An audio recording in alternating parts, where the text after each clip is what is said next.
పాకిస్తాన్ విఫల ప్రజాస్వామ్య దేశంగా ఏ విధంగా మారింది? ప్రజాస్వామ్య యుగంలో ఆధునిక పరంగా పాకిస్తాన్ విఫలం దేశంగానే మిగిలిపోయింది. ఆధిపత్య వర్గాలు మతాన్ని ఆయుధంగా చేసుకుని అధికారం నిలుపుకునే ప్రయత్నాల్లో ఆలోచనలు, ప్రవర్తనలు ఎంత రుచిశూలంగా మారిపోతాయనే దానికి పాకిస్తాన్ ఉదాహరణగా చెప్పుకున్నా ఆ ప్రమాదం భారత పూర్తిగా లేదని భరోసా కూడా లేదు. ప్రత్యేక దేశంగా పాకిస్తాన్ ఏర్పాటు ఖాయమని తేలిపోయిన తర్వాత జిన్నా ద్విజాతి సిద్ధాంతం గురించి మాట్లాడలేదు. అంటే ప్రత్యేక పాకిస్తాన్ ఏర్పాటు ఖాయమనుకున్న తర్వాత జిన్నా ద్విజాతి సిద్ధాంతం గురించి మాట్లాడలేదు. పాకిస్తాన్ రాజ్యాంగ సభలో 1947 ఆగస్టు 11న చేసిన ఉపన్యాసంలో మతానికి రాజ్యానికి సంబంధం లేదని స్పష్టంగా వ్యాఖ్యానించారు జిన్నా. కుల మత జాతుల ఆధారంగా పాకిస్తాన్ ప్రభుత్వ వ్యవహారాలు అంటే కుల మత జాతుల ఆధారంగా పాకిస్తాన్ ప్రభుత్వ వ్యవహారాలు ఉండవని, ప్రతి పౌరుడికి తాను అనుకున్న రీతిలో గుడికి, మసీదుకి, చర్చికి వెళ్ళే స్వేచ్ఛ ఉందని చెప్పారు జిన్నా. నవీన్ పాకిస్తాన్లో హిందూగా ఉండడని, ముస్లింగా ఉండడని, క్రిస్టియన్గా ఉండడని, ప్రతి వ్యక్తి పౌరుడిగా మాత్రమే గుర్తింపు పొందుతాడని, మతం వ్యక్తిగత విశ్వాసంగా మాత్రమే పరిమితం అవుతుందని ఘనంగా చెప్పాడు జిన్నా. కానీ జిన్నా చెప్పింది తర్వాత వచ్చిన వాడు అమలు చేయలేదు. మతతత్వ ఆలోచనలు అధికారాన్ని సాధించడానికి నిలబెట్టుకోవడానికి అవసరమైనప్పుడు చరిత్ర వక్రీకరణ సర్వసాధారణంగా జరుగుతుంది. జిన్నా రాజ్యాంగ సభలు చేసిన ఆ ఉపన్యాసాన్ని పలు విధాలుగా తొక్కిపెట్టి సాధారణ ప్రజలకు దాన్ని చేరకుండా చేయడమే ఇందుకు నిదర్శనం.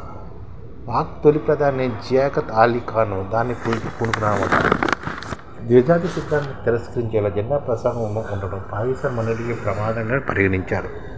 అందుకే దానికి పూర్తి విరుద్ధంగా రాజ్యాంగ లక్ష్యాల తీర్మానాన్ని రూపొందించారు. పవిత్ర ఖురాన్లోని బోధనలకు అనుగుణంగా వ్యక్తిగతంగా సామాజిక జీవితాన్ని తీర్చిదిద్దుకునేలా ముస్లింలు తోడవడమే రాజ్యాంగ లక్ష్యమని పేర్కొన్నారు.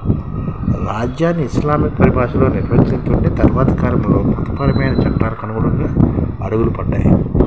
మతాల వారిగా ప్రత్యేక నియోజకవర్గాలు ఏర్పరిచారు. అన్ని మతాలకు చెందిన పౌరులు ఉమ్మడి ప్రజాప్రతినిధులు ఎన్నుకునే అవకాశం లేకుండా చేశారు. రాజ్యాంగ లక్ష్యాల తీర్మానం ఆమోదం పొందిన వెంటనే ముస్లిం మత గురువులు రంగంలో దిగి 22 సూత్రాల ప్రణాళికను ప్రకటించి షరియా చట్టాన్ని అమలు పరచడమే ప్రభుత్వ ధ్యేయం కావాలని డిమాండ్ చేశారు. ముస్లిం పురుషుడు మాత్రమే దేశాధినేత కావాలని స్పష్టం చేశారు.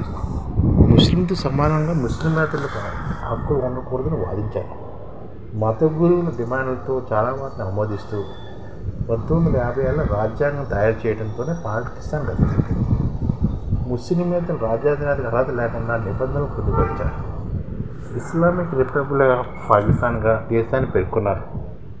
తర్వాత కాలంలో రాజ్యాంగాలను రద్దు చేయటము, పునరుద్ధరణ చేసిన అంతకంతకు మద్దతు ప్రకటనలు పెంచారే కానీ తగ్గించలేదు. జియాహుల్ కాలంలో రాజ్యాంగము, చట్టాలు పూర్తిగా మద్దతుతో నిండిపోయాయి. ఎన్నికల ద్వారా ఎన్ని ప్రభుత్వాలు ఏర్పడినా వాటిని తొలగించలేకపోయారు. దైవదూషణ చట్టాలతో లక్షలాది మందిని ఖైదు చేశారు. మైనార్టీ వర్గాలను లక్ష్యాలుగా చేసుకుని ఎంతటి బీభత్సాన్ని, ఎంతటి మానవీయతను హరించి పాల్పడ్డారో ఫర్నాగానే తన పుస్తకంలో కళ్ళ కట్టినట్టు వర్ణించారు. ప్రభుత్వాల వెనుకలతో, ప్రధాన పార్టీల పూనకాలతో మద్దతును పెట్టితే మాటలతో, చేతనతో ఎంత అవమానీయంగా, ఎంత క్రూరంగా ప్రభుత్వంలో వర్ణించారు. దేశ విభజన ఉమ్మడి పాకిస్తాన్లో 23% మంది ముస్లిమేతలు ఉండేవారు అన్నమాట. దేశ విభజన సమయంలో 23% మంది ముస్లిమేతలు ఉండేవారు. ఇప్పుడు పాకిస్తాన్లో వాళ్ళ సంఖ్య 3% పడిపోయింది. ముస్లిమేతలు ప్రధానంగా హిందువులు ఒకనాటి తూర్పు పాకిస్తాన్లో అంటే బంగ్లాదేశ్లో అధికంగా 20% ఉండేవారు. 1941 నాటికి వారి శాతం 12% పడిపోయింది. అభద్రతా భావంతో దాడులతో తలదూగి భారత్కి వలసలు రావడమే వల్ల జరిగింది. జిన్నా ఏరుకుని నియమించిన న్యాయశాఖ మంత్రి జోగేంద్రనాథ్ మండల్ కూడా భారత్ తిరిగి రాక తప్పలేదు. పాక్ సైన్యం బంగ్లాదేశ్లో 1971 పాలన ఓచుకోవచ్చో లక్షలాది మంది శాసనంగా భారత్కి వచ్చారు. పాక్ ముస్లింల షియా వర్గం సంఖ్య 20-20% వరకు ఉంటుంది. అంటే పాక్ ముస్లింలో షియా వర్గం 20-20% వరకు ఉంటుంది. అహ్మదీలు జనకు 1% పరిమితమయ్యారు. అహ్మదీలు తమను తాము ముస్లింలు చెప్పుకోకుంటే దానికి శిక్షార్హం చేశారు. వారి చూపుని, చేష్టని మహాత్మీ దేవదూషణగా పరిగణించేలా చట్టాలు చేశారు. 1990 తర్వాత ఆఫ్ఘనిస్తాన్ తిరిగి వచ్చిన మత తీవ్రవాదులు ఆధునిక ఆయుధాలతో మైనార్టీల ప్రాణాల తీరు సాధారణ చర్యగా మారిపోయాయి. 2009-2015 మధ్య 1652 మంది షియాలను అలాగే చంపివేశారు. అహ్మదీలకు సంబంధించిన న్యాయవాదులను, నిర్దోషిగా ప్రకటించిన న్యాయమూర్తులను కాల్చి చంపడంతో కోర్టులు కూడా ఆటలెత్తిపోయాయి. ఆసియాద్వీప్ అనే అహ్మదీయ నిరక్షరాస్య మహిళను దైవదూష చట్టం కింద అకారణంగా ఖైదు చేసి పరామర్శకు వెళ్ళిన పంజాబ్ గవర్నర్ కాల్చి చంపడం అంతర్జాతీయ సంచలనమైన పరిస్థితికి మార్పు రాలేదు.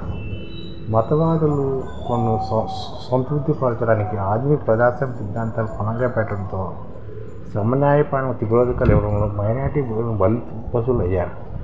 మైనార్టీలు నిరంతరం అభివృద్ధితో జీవించి వారి ప్రతిచర్యకు అనుమానంతో చూసి రాజ్య విధేయతను అనుక్షణం నిరూపించుకోమని శీల పరీక్షలు కోరి హింసకు పాల్పడడం వల్ల పాక్ చరిత్ర ఆకర్షితమైంది.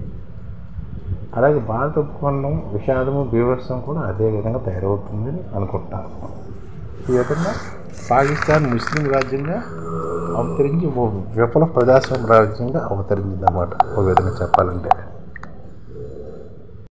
ఈ ఛానల్ ముఖ్య ఉద్దేశం ఏంటంటే మన తెలుగు రాష్ట్రాల్లో 1 కోటి మందికి సంఘటిత రంగాల్లో ఏ విధంగా ఉద్యోగాలు ఇవ్వవచ్చు, కనీస నెల జీతం 30,000 వరకు ఏ విధంగా ఇవ్వవచ్చు, ఏ విధంగా చేస్తే ఉద్యోగాలు సృష్టించబడతాయో వివరిస్తూ ఈ ఛానల్లో వీడియోలు వస్తాయి. అలాంటి వీడియోలు మీకు కావాలంటే మన ఐడిఎఫ్ భాస్కర్ ఛానల్ని సబ్స్క్రైబ్ చేసుకోండి. ఐడిఎఫ్ అంటే ఇండియన్ డెవలప్మెంట్ ఫోర్స్. ఈ వీడియోలు చూసిన తర్వాత మీకు నచ్చితే లైక్ చేయండి, మీ ఫ్యామిలీ మెంబర్స్కి షేర్ చేయండి, మరియు మీ ఫ్రెండ్స్కి షేర్ చేయండి. Thank you. నమస్కారం.